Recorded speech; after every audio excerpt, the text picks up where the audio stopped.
Well, we didn't get the long one today, no? Come on, you know what? I'm going to give you the long one. Wait. Here we go. Thomas! Sorry about that. Magic ball from Bergkamp to Patrick Vieira! Oh, would you believe it? Oh, right, what a way to get it! Fabulous solo goal by Thierry Henry.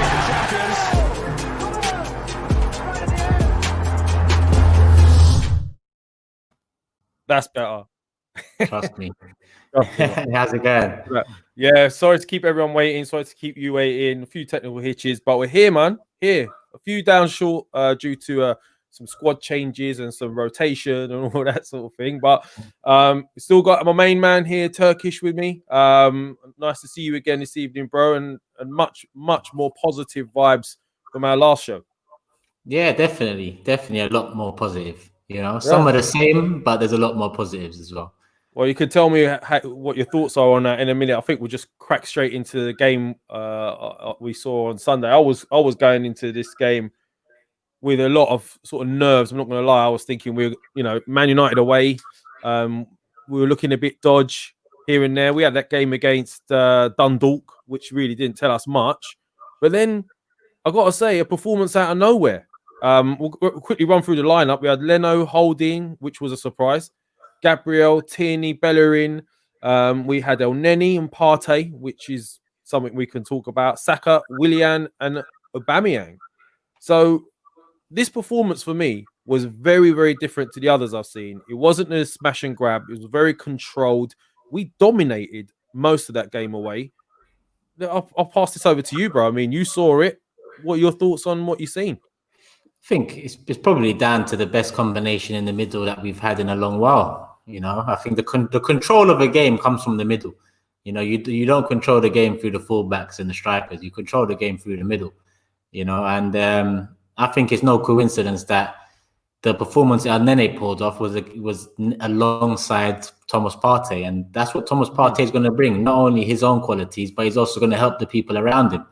I think the energy in the middle from both of them was top notch. I think they both did their job. They both supported each other when need be. They both were breaking the lines, and when either broke the lines, I like the fact that one sat back a bit, you know, covered. It's smart, and there's definitely a difference in it because it wasn't a smash and grab. It was more controlled. First half, we had more possession. Second half, they took a bit more control, but overall, it was about 50-50. And when you're away from home against one of the big six and you're Arsenal, you know, you'll take that all day long because that hoodoo over our head. That's the main thing from this, you know. Forget the performance, forget everything else. I hate going into games hearing the same question about it's been 5 years since you beat a big six side away. It's been 4 years. It's been 3 years. And now finally, you know, that's ended and we might be able to turn a corner. It's not done and dusted, but we might be able to turn that corner finally. You know what? There's some good points there. I mean, Lee made a couple of good points I'd like to touch on as well on last week's show. And shame he's not here today, but we know why he's not here today and wishing him all the best. See him next week. But look, I mean, there was a few things Lee said last week that really stood out for me. This game's about partnerships, especially in the middle, right? Now, El Neni might not be the technically most gifted player, you know, but he could be the ideal foil for someone like Partey, for example. Gabriel, he needs a partner. Now, obviously, we had Holding play the other day, which was a surprise. He performed well, to be fair to him. Didn't really put a foot wrong. I think that's where we got to look at what is that partnership in that centre-back area going to be moving forward.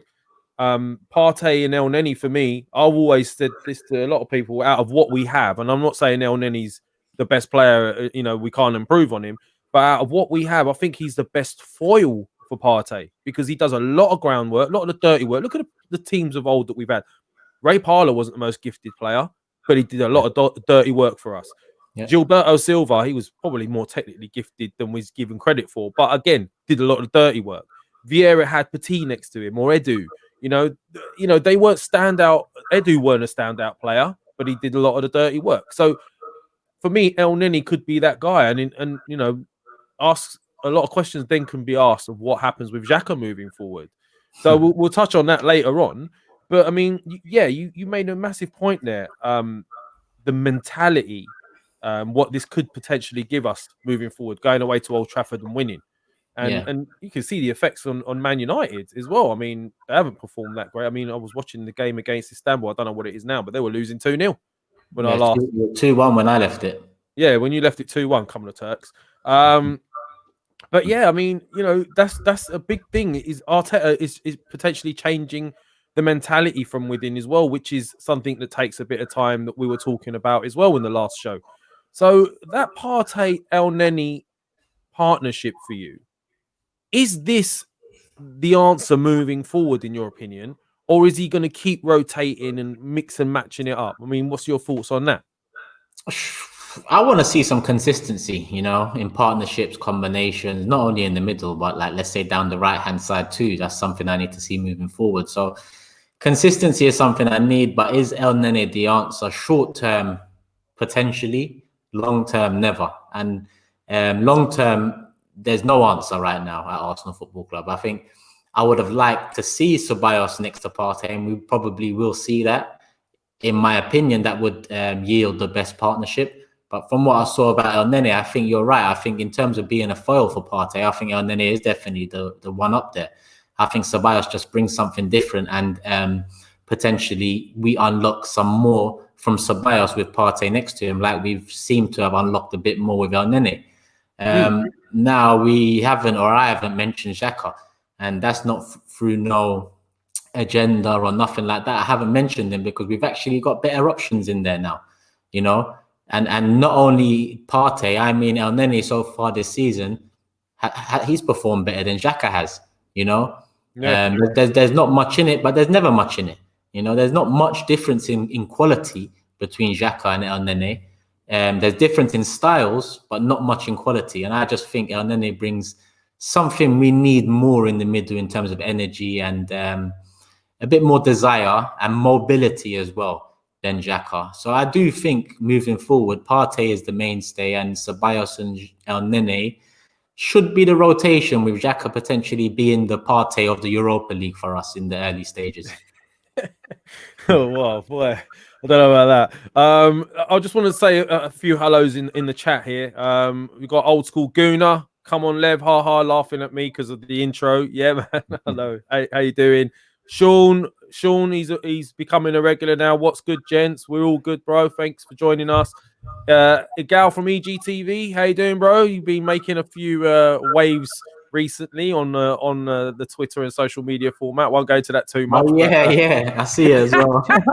Yeah, we should get him on one day, Turkish. We could drill him about that. We got Why Not Sentiment FC. How you doing, bro? Bruno Bakayoko. I don't know what he means by that. Hopefully he can tell me a little bit more. It's still 2-1 apparently. Still is. Come on, Beshak Shear. I think that's how it's pronounced. Yeah, you know better than me, too. Old School says, I hope El Neni keeps that performance going. Xhaka has lost his spot for me now. Agreed. And you got Joseph. Joe, I think if that's Joe, looking good, Lev and Turkish. Nice to see you on Joe, and I hope you're feeling well and doing well during the lockdown period. So, yeah, I mean, keep the questions coming in and any comments coming in, guys. So look, the way I see it right now, I think I agree with you in the sense of, I think personally, El Neni and Partey should keep their positions in that midfield. But tomorrow, for example, he's going to have to mix it up, isn't he? We're playing against Mold. Hopefully, it won't be a stale performance. Oh, he's saving that one up, isn't I? That's terrible. That's why you was late. You was thinking of that joke. I was thinking of that joke. I was. You're absolutely right. I was. There's dad jokes. You know, when you get to my age, you come out of dad jokes, and you got one on the way, bro. Your jokes are going to get worse. Trust me. I'll wait for it to happen. Yeah, I can give you a few, bro. But you know what else I liked as well? Well, you haven't mentioned the fullbacks. Bellerin, he's making a lot more runs in behind. He's using his pace differently. He's being a bit smarter with the timing of his runs. And we saw that against Leicester when he should have really done better with a couple of those balls. He's still doing that. Is that the influence of Partey coming in, who's got that ability to pick that ball over the top? Is that something that they're working on in the training ground, perhaps? I don't know, but that's happening more. We've got the makings of a great spine now. We've got Gabriel, we've got Leno Gabriel, we've got Partey. But the conundrum for me is the striker situation as well. If we had Aubameyang there, then you could say we've got a really solid spine. But Is this it for Aubameyang? Is he staying out left for the rest of the time at Arsenal, or is there something else? I think in the next year we'll see Aubameyang moved up top. Arteta's already alluded to it in a press conference recently where he was asked about it, and he said it's an option. And with Lacazette going into his last 2 years, with potentially better options on the wing in terms of balance, I wanted to see Saka on the left wing consistently for a while. When Martinelli comes back, he's someone that can drive at defenders, run at defenders for his development. He might be a striker long term, but for development, it might be wise to play him in and around the left wing. So I think moving forward, it's going to be more likely than not that Auba does move infield and become that striker, because there's some games this season he hasn't had a shot. There's other games he's had shots, none on target. And that's because of where he is. He's doing a lot more work for the team. But at the same time, when that team forms around him properly, when that team becomes used to what Arteta wants, it should release him up a bit more, because as much as there's no passengers in modern day football, you still need to release your best players in moments in the game. Arteta always talks about fine margins, and some of those fine margins are Lacazette missing against Liverpool, for example, or against Leicester. Some of those fine margins are there, and you can wonder whether those fine margins would have gone in our favour if Auba did start up top. And I do think they would have, especially in those scenarios, those chances that Laka missed. Obviously, Auba might not get those chances, but I'm a lot more, like you said, the spine, Auba, Partey, Gabriel, and Leno, it looks a lot more solid, and you build around that. But with Laka up top, going into the last 2 years, it hasn't quite worked out. I just think sooner or later we're going to see Auba up top, and I can't wait. I think the conundrum you got, bro, is that I think he's playing Laka for the work rate. He's playing Eddie Nketiah sometimes for the work rate. I think he obviously believes that they offer more sort of shutting down and closing down the defenders wise than maybe Aubameyang does. But then he can't. Obviously, he needs Aubameyang. He's a world-class striker. So I think that's where the conundrum is for me with this right now. One is who's going to partner Gabriel at the back long term, and two, what happens up top long term. Maybe with the introduction, like you said, of Martinelli coming in, maybe then it gives a bit more going down the wings, and then maybe Aubameyang will get more service. I'd like to think we've got an abundance of wingers, but he seems to still prefer playing Aubameyang on the left. So let's see, moving forward, what he's going to do. But we've obviously got Mould coming up tomorrow, and then we've got Villa at home. Now, looking at that, I'd like to ask you sort of what you think he's going to do tomorrow. For example, I've heard rumours that Luiz is back in training. So is he ready to go? I can't see him playing Gabriel again. He's playing Gabriel all the time, and we need him for Sunday. So what do you think the lineup's going to be for tomorrow? We should really win that game. We are going away. It's not the easiest when you go away to get up for these games, as we've seen with United today against Istanbul. And I think based on what the guys are saying in here, they're still winning. They've won. They've won. Yes. Get in. Good day for the Turks. Got us on. All the Turks are watching us, obviously, and then you got this game as well. We've just won that. It makes sense. It makes sense, man. I think we just like, I don't know, we like mascots, lucky mascots for him. But Mould tomorrow, what do you think he's going to do, and how's he going to sort of juggle that moving forward? Because the more important game for me is the Premier League game on Sunday. Yeah, it's definitely a more important game. Whatever team you put out there at the 25-man squad, I expect to win. Full stop, And that's me as well, and I'm very pessimistic. But the quality I didn't want to say that. The quality of the teams in the Europa League is just, in our group this season is different. And we've just got to get it done. And I think give opportunities to the fringe players, It won't hurt for them to show themselves or prove themselves. Like I said, put Xhaka in there, rest Partey. One thing that does irk me a bit is this Saliba situation, Yeah, I was going to touch on that because someone's mentioned that in the group chat here. How they feel the way he's been treated and stuff. It's baffling. I think it was Onib Ahmed asked that question. Good question, mate. Over to you. Obviously, Arteta mentioned it today. I haven't seen the interview yet, but apparently he said he's frustrated with the situation. Arteta said in the summer he made it clear that Saliba needed a year of transition and he wanted to get the loan done. And from the quotes that I've seen so far, it looks like Arteta's basically saying, I don't know what happened, as in like, I don't know what Edu or the board have done with that situation. It did look like the last couple of days he would go. Listen, there's two sides to the coin. I think that I understand he definitely did need another year of transition. You know, I think that made sense. And if he went out on loan, I don't think no one will be talking about him right now. But because he's there in and around the squad and he's not in the actual registered 25 men, when we've got defensive problems, you know, the questions get raised, and rightly so. And I just feel like it's just yet another case of maybe mismanagement from Arsenal Football Club hierarchy. You know, it seems like Arteta's baffed himself with the situation. And against teams like Dundalk, Molde and Rapid Vienna, Saliba could have handled himself. You know, as much as I agree he needed that transition, he stayed with us. Register him in the Europa League at least. There's no harm to it, you know. Even if you don't want to play him and you give him half an hour here and there, no harm can be done to Saliba in the Europa League. And that's one thing that I was worried about, harm for a teenager coming into the Premier League.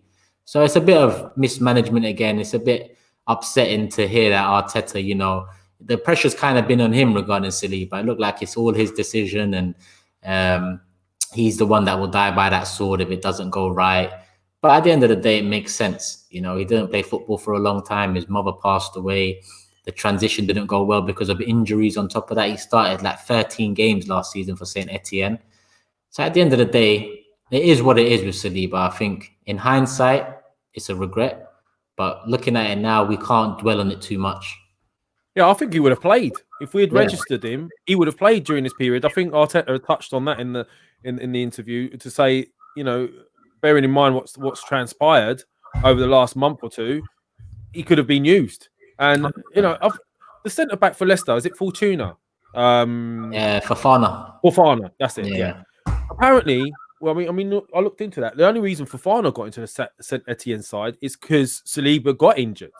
And then that showcased his abilities, and he went to Leicester. So surely he could have, you know, played against the likes of Molde and Rapid Vienna, like you said, and, you know, Dundalk.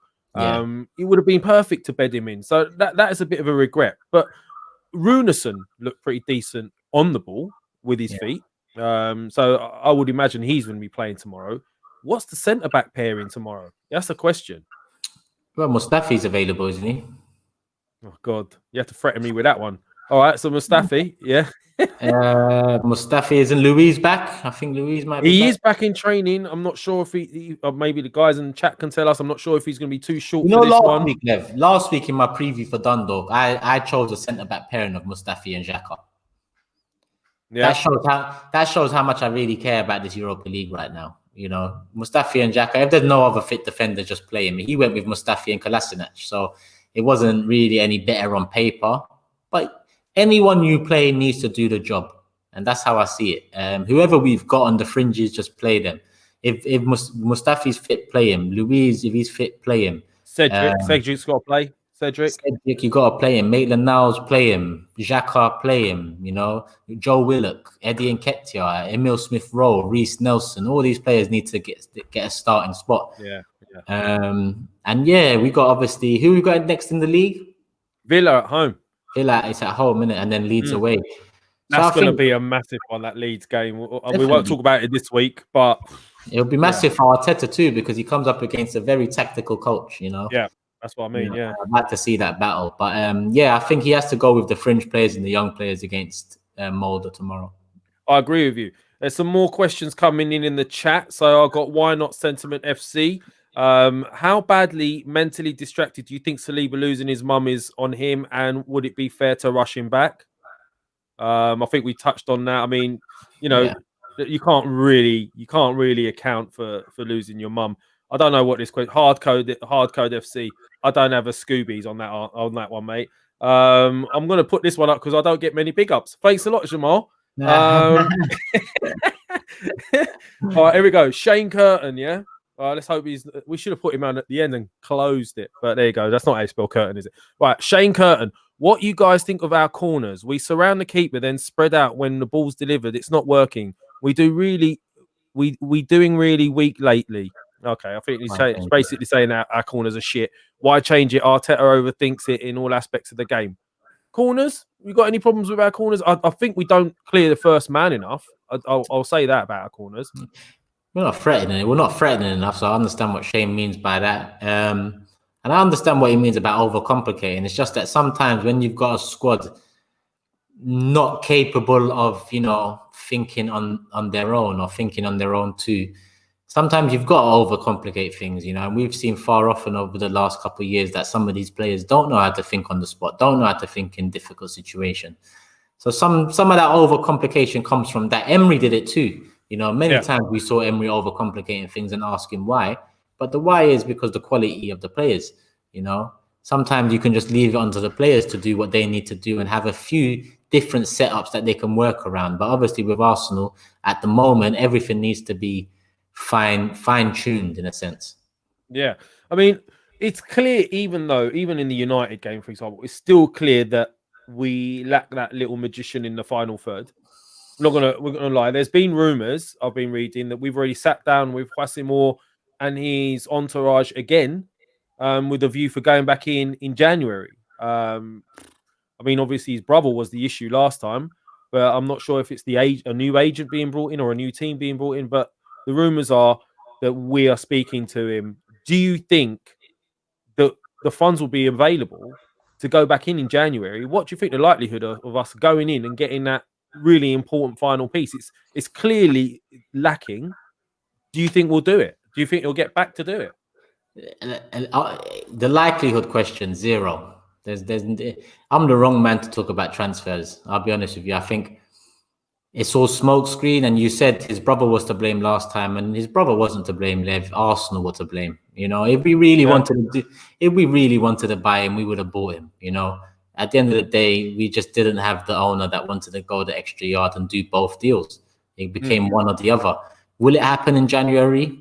Zero chance. And that comes off the back of 2 Januaries where we get told we can only loan players. Dennis Suarez and Cedric and Mari. That's our last 2 January windows. I don't see us going from 2 January windows where we've done better in the season than last season, where we finished 8th and got knocked out of the Europa League in the last 32, and then going to spend what we spend in January. The reality is zero, and I expect it to be another loan type of thing again in January, if that. That's what you got here, guys. Yin and yang, yeah. I'm Mr. Positive. Yeah, we're gonna. But deep down, I'll probably know that Turkish is right. And let's be honest. I would imagine if it becomes more and more clear that we need that sort of player, Leon's going to get more and more sort of savvy to the fact that we need him, and it could bump the price up even more in January. I don't know. So my heart is saying we're going to go in for him in January, but my head is with you on this one. I think it's unlikely. But here we go. If he was in my squad, this guy, and he was a player, his shirt number would be 499. It's always 499. Aaron Benjamin, this is the best Arsenal podcast. Love this show. Hope Lee and Shaheen are back soon. Keep it up, guys. So it's the best podcast. But you mentioned Lee and Shaheen. Don't say anything about me in Turkish. 499 that cost you, man. You can't even be nice to me. Right. Here we go. Alex Wilden. He says evening Turkish. Evening. Yeah. Evening, Alex. You got Crook here. Crook, good evening, guys. Yeah, good evening, Crook. So look, moving on to Premier League, right? We've got Villa at home. What do you think he's going to do? Because that's not going to be an easy game. Villa have got a bit of guile. They've spent a bit of money. They started the season well. They've tailed off a little bit, a bit like Everton. Everton started off like on fire, and then they've lost a couple. What do you think? What are you expecting from that game against Villa? And do you think he's going to go with the same lineup as he did with United, or do you think he's going to look at the way Villa set up and change it? I think he'll pretty much go with the same lineup. He might throw in a Nicolas Pepe in there for more attacking intent. But I don't see it changing much from that. Villa, they started off the season well. Them and Everton were the only unbeaten teams a couple of weeks ago. Now I believe they both got 2 L's under their name now. So this season just shows how mad it's been so far. With Villa, it's not going to be an easy game. Last time out, they beat us, that saved their season last year. So they know how to set up against us. And Arteta has alluded to the low blocks and the difficulty in working his way around it. Obviously, Man United didn't come with that approach. So we go back to the West Ham's, the Sheffield Uniteds, and look at those games for inspiration into this one. And there isn't much inspiration, you know. With low blocks, we don't do well. And with teams that know we've got more quality than them, we don't seem to break them down. Now, Lev, please don't call for Ozil in this situation because we don't have no one that can break. Why are you accusing me of doing that? I don't call for him. I just simply, I hate this. I just simply, I knew it's going to grind your gears. So I thought, let me bring him up. I get this fanboy shit because I'll just throw him into the mix. Comments. No, shut up. Leave it out. Who put that in there? No. Listen, I agree with everyone. Ozil, the type of player Ozil is, it's not like he's being phased out his type of player now. I agree. But what we were trying to allude to is the only type of player of his sort that we had was him, and we froze him out, and we couldn't use him. No, you know me, Lev. I know you, man. I know you. I'm pulling. No, I know you do. But this is a genuine question. This is a serious thing, and I'm glad you brought it up. I think we have the ability to do better against the teams that are better, the better sides, because they want to attack and they leave space. They will give you opportunities to get in behind them because they want to score. But then Villa did it to us last season, I think. They sat back and we struggled. What are we going to do with a low block situation now? Because obviously the lesser teams are going to do this to us all season. They know we struggle against it. What's the answer moving forward then, Turkish? I'll throw it back at you. No Ozil. Let's wipe him out. Let's wipe him out of the equation. What is the answer? And I'd like to hear from the guys in the chat as well. A bit. There's no right answer right now. You know, there's opinions, and my opinion is maybe slowly but surely change up the formation to start with more attacking intent in a 4-3-3 rather than the usual 3 at the back of 5. However you look at it, I think play Saka in the attacking midfield role, and then you start to get some sort of energy in the middle, just behind the front 3. Obviously, we don't have Ozil registered, so we can only look at Saka and Willian for that. And in my opinion, Willian's been underwhelming so far, whereas Saka, when he's played, Saka's been one of our brightest sparks, if not our best attacking midfielder so far this season. And in certain games, he starts as a left wing back and he ends up our best attacking midfielder more often than not, which is funny to say. But I think slowly but surely, and it's got to be slowly but surely, because if you open up too quick, then the back will open up with it. It's just going to happen. You know, the only reason we've got the best defensive record in the league this season is because on the flip side, we've only scored 9 goals. You know, that's not a coincidence. That's because this team is only capable of doing one thing right now, whether that's attacking or defending. It's one thing. And I'm happy because I haven't seen a good structure and organization at Arsenal Football Club maybe for over 10 years. You know, I have failed to see it. So I'm glad to see that at the very least.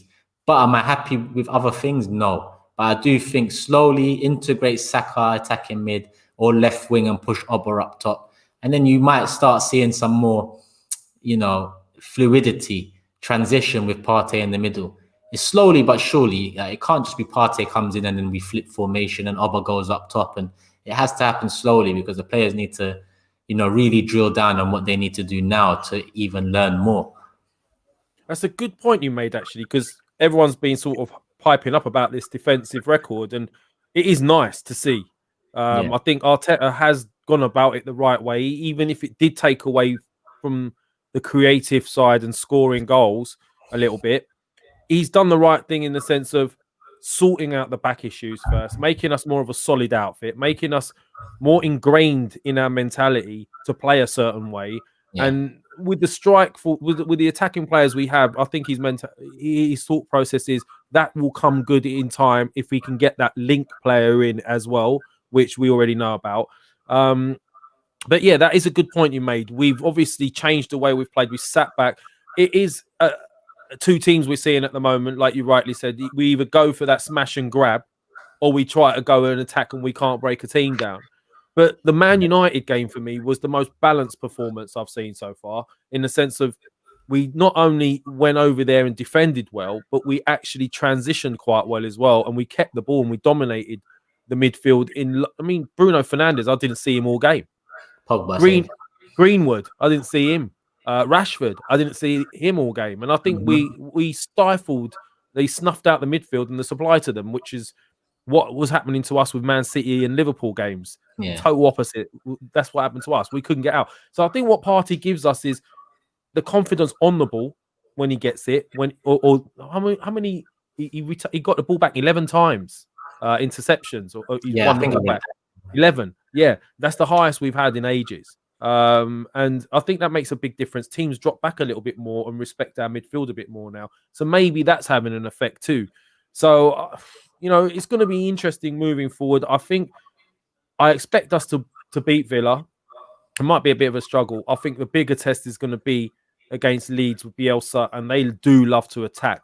They do love to come out and go for the jugular. So I don't know. We'll talk about Leeds another time. But what's your predictions for the Villa game? What do you expect? And Sorry, I want to ask you something before we go into that. Yeah, go on. It made me think because a lot of people, like you said about the defensive stuff and how I made a good point. Yeah. A lot of people say to me, "This is not the Arsenal way," and this and that. I tell everyone, I don't give a shit about good football. I want my club to win. Full stop. Yeah. And people always say, "Oh, Jose Mourinho era." Now, I want to ask you, Jose Mourinho era at Chelsea, where let's say the creativity and attack could have been better, but they was very solid. And some seasons they went by, with the best defensive record, as you saw that season with 15, but they won things. Would you take that at Arsenal Football Club, or are you someone that wants the good football too, or sees it as the Arsenal way? That's an easy answer for me, bro. I grew up in the Highbury days. We had George. I grew up in the George Graham days, man. 1-0 to the Arsenal. Yeah. As a fan, all that matters is winning. I think the people that are sitting there now wanting it all and wanting all this fancy down football to go along with it and start saying parking the bus FC and this, that, and the other, they're the guys that grew up watching Wenger football, right? Mm-hmm. And watched the glory years, and they got a bit spoiled. That's my opinion, right? Mm-hmm. But 100%, man, I would have, how many times did we outplay Chelsea in that era and they still smash and grabbed us? How many times? Semi-final. Was it semi-final, quarter-final champions? Do not even remind me of that game. That still hurts today, that game, man. I mean, Jose Mourinho back then, he was an animal. All he cared about was winning. It's a similar thing with Simeone now. Simeone's like that, and he's doing it on a budget, much less than what Mourinho had. So my answer to that, bro, 100%, first and foremost, is I want my team to win things. That's all everyone's ever going to remember. No one's going to remember. Look at the mob down the road. They've had a nice little era of playing nice football, and they've got a good team, the best they've had in years. Who's going to remember that in 20 years' time with no trophies? There's nothing for it. No one. No, 100%, bro. So, I'm a totally agreement with you. I'm a man that thinks about his team winning first and winning trophies. Look, good football will come. We've got enough quality players. We've got Martinelli. We've got Saka. We've got Aubameyang. We've got an abundance of creativity up top. Pepe. All these players will come good with a more solid team behind them. Then they can express themselves more. But right now, I think Arteta's got the right idea. Solidify the team first, and then everything else will work itself out over time. So definitely. I mean, we'll go on to the Villa game. Tell me what you think, and then I'm going to go on to some of the questions in here as well. There's some people throwing some interesting things in it. Villa prediction, obviously, I'm confident off the back of the United one. We're at home. Well, home Rangers territory, bro. Doesn't mean much. I'm going to say 2-1 Arsenal. Yeah, we're going to concede, yeah? Yeah, I think 2-1 Arsenal. Listen, I always put us down to concede. Arteta hasn't changed my mind yet. I still know some of them defenders out there are capable of making a mistake, and it's happened far too often over the last decade for me to, just change quickly like that. I pray for a clean sheet. Look, against Man United, I said my head is saying 3-1 United. My heart is saying 2-2. We won 1-0. Keep doing that, please, because I don't give a fuck about my predictions being right or not. Just prove me wrong. So if anyone bets football on a Saturday or Sunday, don't take any tips from Turkish. That's what he's basically saying. You're not on Arsenal, that's for sure. Not on Arsenal. Because I don't know what the hell's going on. But I'm going to go for a 2-1 victory. I think it's going to be tough. Right. What about you? 2-1. So I'm going to remember this for next Wednesday, yeah? 2-1. I'm going to go 2-0. I'm going to go 2-0. I think we'll get an early goal. We'll make them come out. I hope it does anyway. And I think the Old Trafford win is gonna carry us through with more confidence. They're gonna believe even more. I think there's more belief now. They're starting to see things that Arteta's telling them is starting to pay dividends. So I'm gonna be the yin to the yang, or the yang to the yin, whichever way it works out. I'm gonna be Mr. Positive, say we're not gonna concede. We're probably both gonna be wrong, bro. But all I care about is getting 3 points. That's it. Exactly. That's it. So let's look at some of the things other people have said whilst I've been listening to what they're saying. So Onib Ahmed says Grealish in capitals would be the best signing we could have. He would transform our team. Forget what do you think of that? He's right. Turkish. He's right. Yeah, I I'm not gonna like him. He's been good again this season. Yeah. Yeah, 100%. It's going to cost a lot of money, though, no, in comparison. At the end of the day, I think we need both. I think Aouar and Grealish are different. I think Grealish plays a bit more further forward. I think, in essence, you need two midfielders next to Partey, one next to him, one in front. And the way I see Aouar as Partey's partner, and I see Szoboszlai, which is what this user's talking about, or a Grealish as the attacking mid. So we need two midfielders left. Otherwise, we still got the Annenes, the Xhakas, and all. Ceballos who's gone back at the end of the season. Who we got? We need two more. Well, look, at the same time, if he could get through this season well, hopefully finish in the top 4, fingers crossed, he then gets that other window, right? Then he can get rid of a lot of this dead wood, and then we'll start to see more Arteta type players. So, maybe he'll maybe get 2. Maybe we'll get 2 out of that. I don't know, but I'd love to get him in January, get one of them in January, and go back in the summer. But I don't think that's going to happen. I'm expecting 4 or 5 new first team players next season. Yeah, that's a bit positive for you, bro. Like it's not.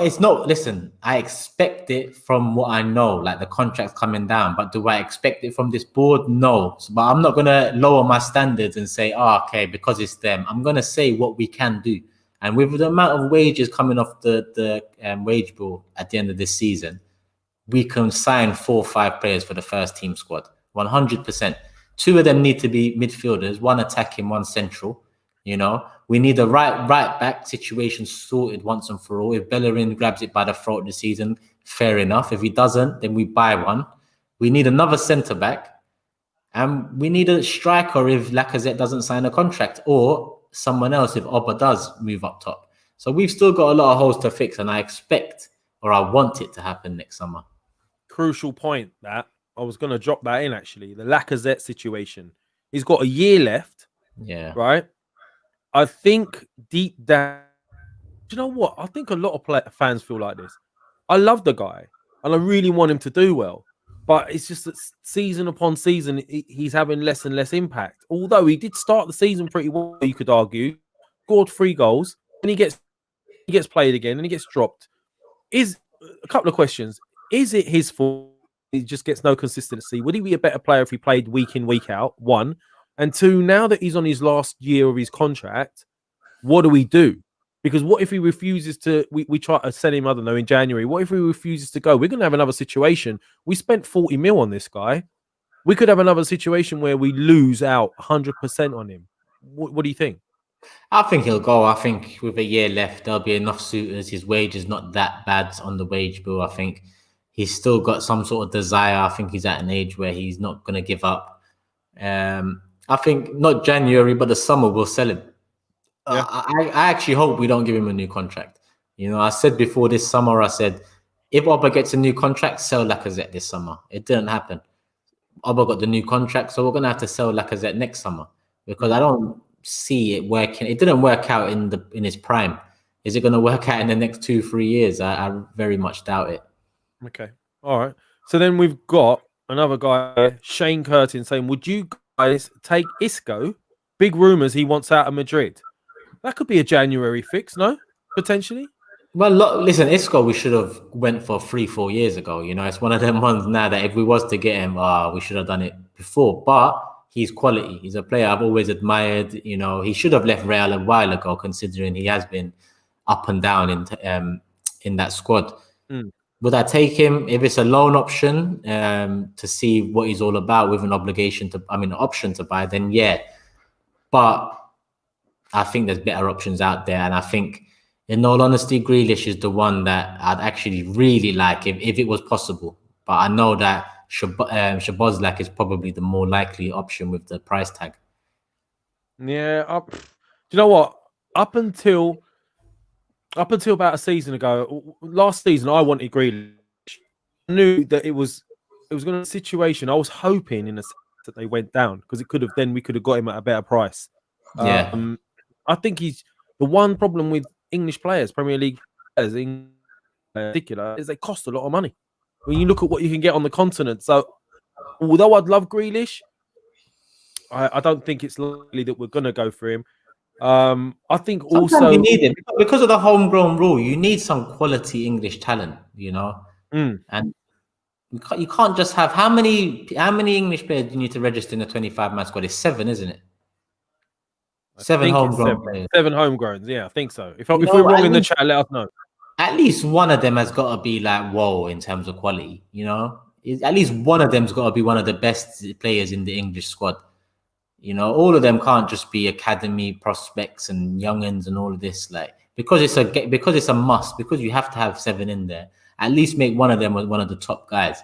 Every other club has it in the top 6. We don't. I think Jack Grealish, if we can push the boat out next summer, that would be the one to push the boat out on. But if we're constrained by this Kroenke and ownership again, then Szoboszlai is going to be the likely option or the better option to spread. I'm glad you're the one that's been saying that name today because I always struggle with that name. I used to. People showed me after a little while. I got used to it. To go on a Szoboszlai course with you then, bro. You know what? You mentioned that with English players right now. I've noticed, I mean, it's a bit off topic, but I've noticed the English talent, the young talent coming through is getting better and better. And this was something I used to argue with my mates because they used to say, oh, having all these foreign players in, it's restricting the English lads from coming through and making it into the first team. And I said, no, it's just going to mean they have to be better to get in the team. Whereas, you used to have your, I don't know, who are some basic English midfielders that you used to have? You used to have some really basic ones. No, not just us, just in general. They're always sideways, weren't they? Sideways passes. They win it. There was never. But now we're starting to get like your Fodens and all those type of players coming in that are very skillful. Your Sakas and all that, very skillful on the ball because they've had to be better players. So you're right. We could go and get an English, like a dual gem type player. And if it was to be one, Grealish was someone I really liked. I also liked the Norwich player. His name escapes me right now. He scored against Spurs last season in the penalty shoot. No, not Buendia, the English lad, the blonde English lad. Yeah, I liked him. I think he was a good player as well. Yeah, I liked him. So yeah, there's some good young players coming through. I agree with you, man. But I just don't see us splashing out on Grealish. So I think I wouldn't be surprised if we go in January and get someone like Isco on a loan deal. Maybe Arteta will look at that and say we could use him for now. They'd probably ruin not getting Coutinho, maybe. But Coutinho's in the squad now, but so Coleman likes him, so. I don't know, man. I don't know. We'll have to see how that all sort of transpires moving forward. United lost. Yes, I know. Jordan Henderson. I don't know even what that means. Look, I mean, I'm gonna go with you. We're gonna win against Villa. The mold game. I expect us to win quite easily. Although I can imagine us making a meal out of that as well. Maybe going behind early. So we'll touch base again on Wednesday. Anything else you want to touch on Turkish before we sort of wrap this up? What else is there? Mold, we done. Aston Villa, we done. Mesut Ozil, we done. I think that Mesut Ozil is done. No, we've pretty much covered it all. There's no more questions. We've breezed through quite quick, man. It's like time flies when you're having fun. Well, look, I know you've got a lot going on, and I wish you all the best with that, bro. So I'm gonna let you spend some time with the fam. Everyone in the chat groups, please keep supporting us. If you haven't subscribe. If you haven't, hit the like buttons and turn your notifications on. You guys in Facebook groups, social media, all the social media, but the Facebook groups, Arsenal Lounge and Gunner Social. Please come across, subscribe. We've got more of these shows. Lee will be on next week with Turkish. I know you love that pairing. I've been reading all of the chats. Ken Ogbodo says, I like the channel. Please don't bring Lee Gunner. Woo! Ooh. Well, maybe we'll bring Lee Gunner and Igal on if they come on. That would be quite interesting. We'll get Turkish to be the ref because he's a chilled guy. No, I don't like all that headache. That's why you don't see me arguing online. I don't like headache. Don't worry, Ken. There's nothing in the plans, but we're open to have debates with anybody. I don't care. I don't look. As fans, we shouldn't have beef with each other. We should be able to sit down and talk about things. And if you don't agree with each other's opinions, like we do here, you shouldn't be arguing, as far as I'm concerned. Yeah. So if anyone wants to come on the show and talk and debate with us, they're welcome to. But look, I'm going to leave it at that. Fellow loungers, thank you for joining us. Turkish, pleasure as always, bro, man. You've hit the nail on the head a few times, and you've kept me level-headed as much as you possibly could. So I'm going to leave it at that. And, I wish everyone a good evening. And let's go and celebrate the Turks beating Man United today as well. That was, it's been great. It's been great. We've obviously deflated that Ollie wheel, haven't we? So hopefully they beat Everton, so then he stays on a bit longer. Because if they don't beat Everton, international break, they might bring in Pochettino, and then it's another Man United. Do you know what? I'm so glad you said that. I just keep hoping he hangs on by his fingernails. But I think Pochettino's lined up for him, man. I really do. I just think which I'm worried about. Yeah, he's a good coach, man. There's no denying he's a good coach. So let's hope Ollie stays at that wheel and it just chugs along for the rest of the season. So that's us out, and peace, everyone. Love everyone. Love. Hit the like.